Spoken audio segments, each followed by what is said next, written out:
أعوذ بالله من الشيطان الرجيم. بسم الله الرحمن الرحيم.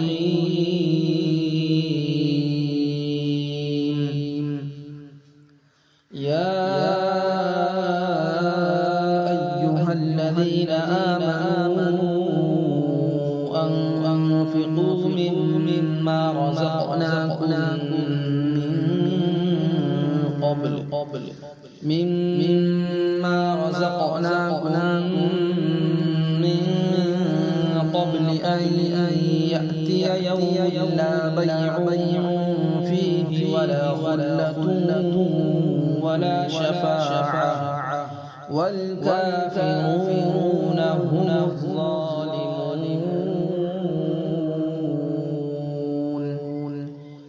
الله لا إله إلا هو الحي القيوم لا تأخذه سنة ولا نوم له ما في السماوات وما في الأرض من ذا الذي يشفع عنده إلا بإذنه يعلم ما بين أيديهم وما خلفهم ولا يحيطون بشيء من علمه إلا بما شاء وسع كرسيه السماوات والأرض ولا يؤوده حفظهما وهو العلي العظيم. ولا يؤوده حفظهما وهو العلي العظيم. لا إكراه في الدين قد تبين الرشد من الغي فمن يكفر بالطاغوت ويؤمن بالله فقد استمسك بالعروة الوثقى لا انفصام لها والله سميع عليم.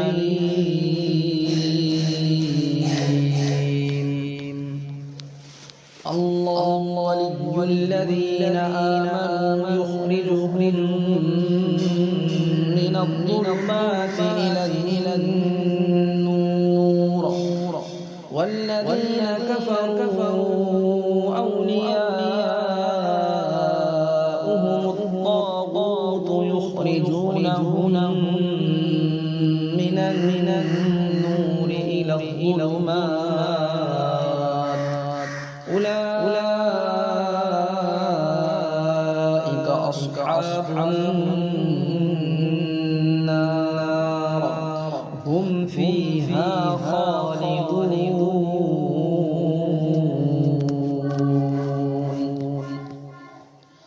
ألم تر إلى الذي حاج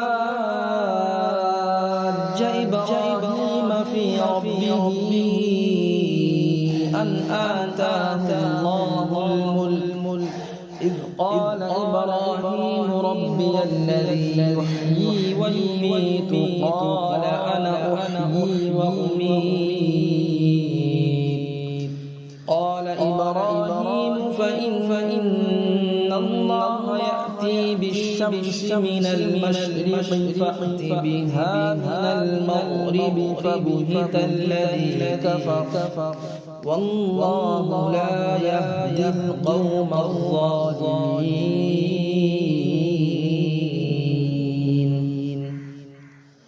أو كالذي مر على قرية وهي خاوية على عروشها قال أنى يحيي هذه الله بعد موتها فأماته الله مئة عام ثم بعثه قال كم لبثت قال لبثت يوما أو بعض يوم قال بل لبثت 100 عام فانظر إلى طعامك وشرابك لم يتسنه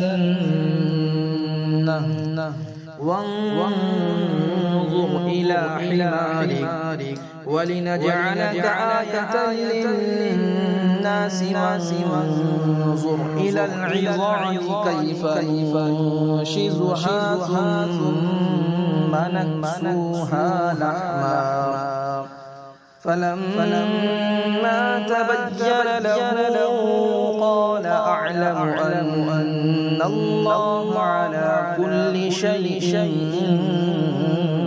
قدير.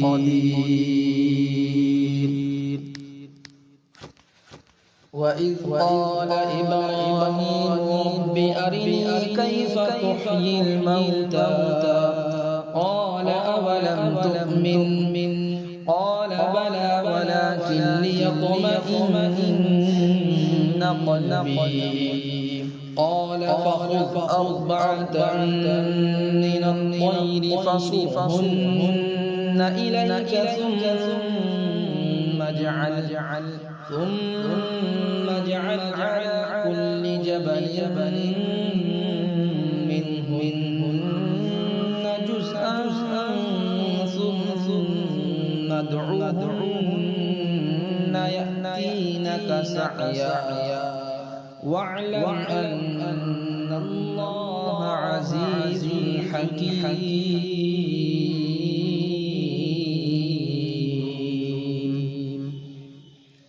مثل الذين ينفقون أموالهم في سبيل الله كمثل حبة أنبتت 7 سنابل في كل سنبلة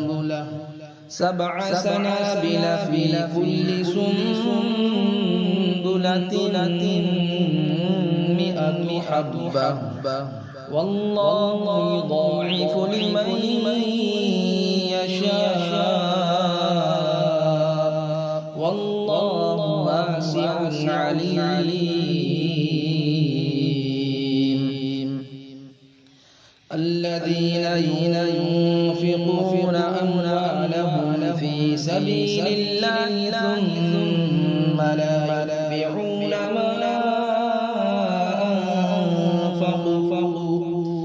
ما أنفقوا منا ولا أذى لهم أجرهم عند ربهم ولا خوف عليهم ولا هم يحزنون.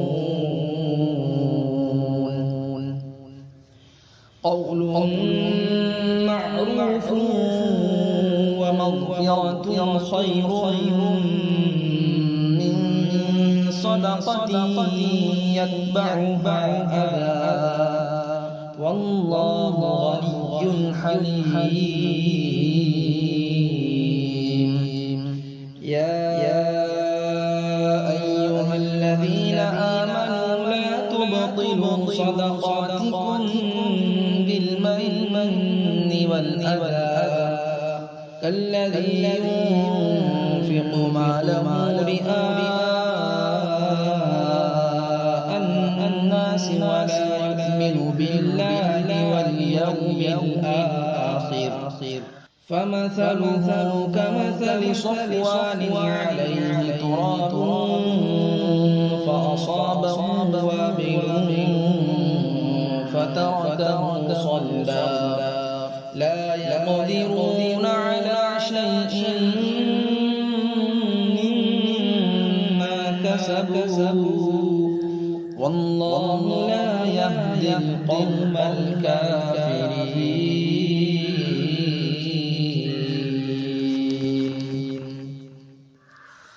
ومثل الذين ينفقون أموالهم ابتغاء مرضات الله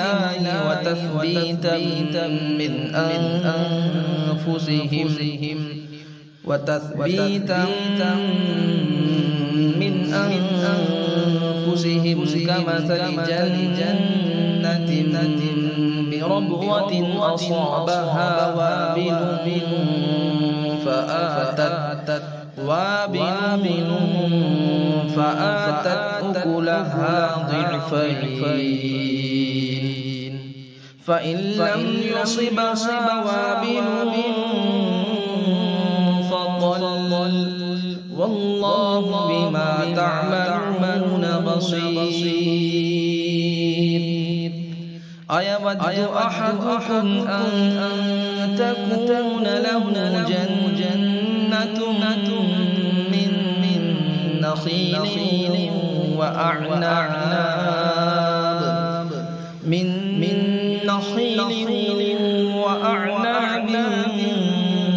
تجري من تحتها الأنهار له فيها من كل الثمرات وأصابه الكبر وله ذرية ضعفاء فأصابها إعصار فيه نار فاحترقت كذلك يبين الله لكم الآيات لعلكم تتفكرون.